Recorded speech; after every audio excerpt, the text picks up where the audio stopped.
The third character is I, which is very important in China, which is also one of the second point in the trade war, is the intellectual property.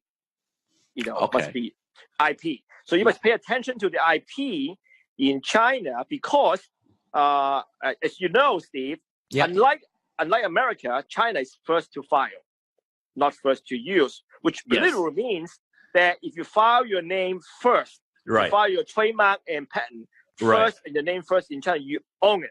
Yeah. And unless America, which is first to use, if you use it, you own the rights.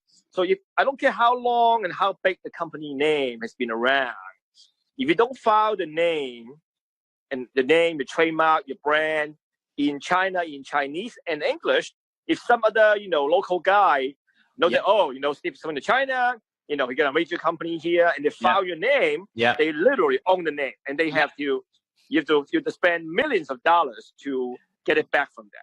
Yeah. And, so that is that is actually, that is one of the biggest concerns for most brands, and they don't think about. And I actually had another podcast, the first episode, which was a law firm in Shanghai, who we kind of went over that. And you're right. So, and their advice is, if you are even thinking about going to China, go file for your intellectual properties first before you even hit China. Because it's just because people can just take it and then do extortions with, and that happens quite a lot in China. It's happening very often, and we come across so many major multi-billion-dollar Fortune 500 companies make that kind of mistake. And one of the most common mistake is, they file it in English and they forget that most Chinese consumers or most Chinese people, they think and talk in Chinese.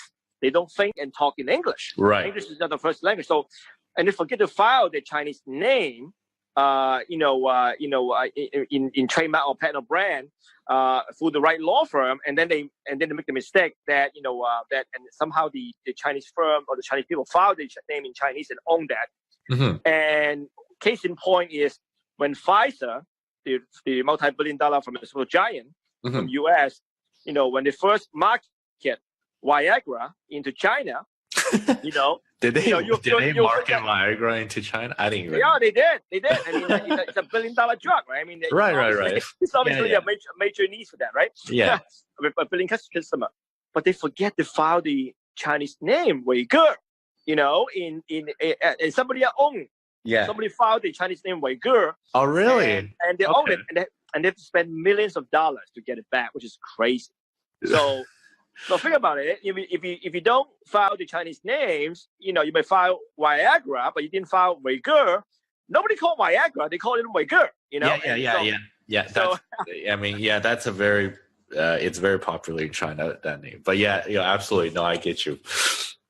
So I think that the IP first to file is important. Make sure you file the Chinese name. So hire the right lawyer to help you do those kind of work, so that you do all the precautions. I would even go so far as to, forget about going to China.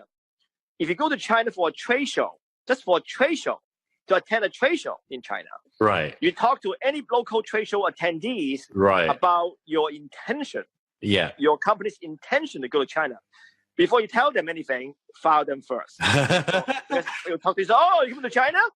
Before you know it, they turn around and file it, Yeah, no, I agree with you. Yeah, no, I agree. No, because, Chinese company will copy you for sure.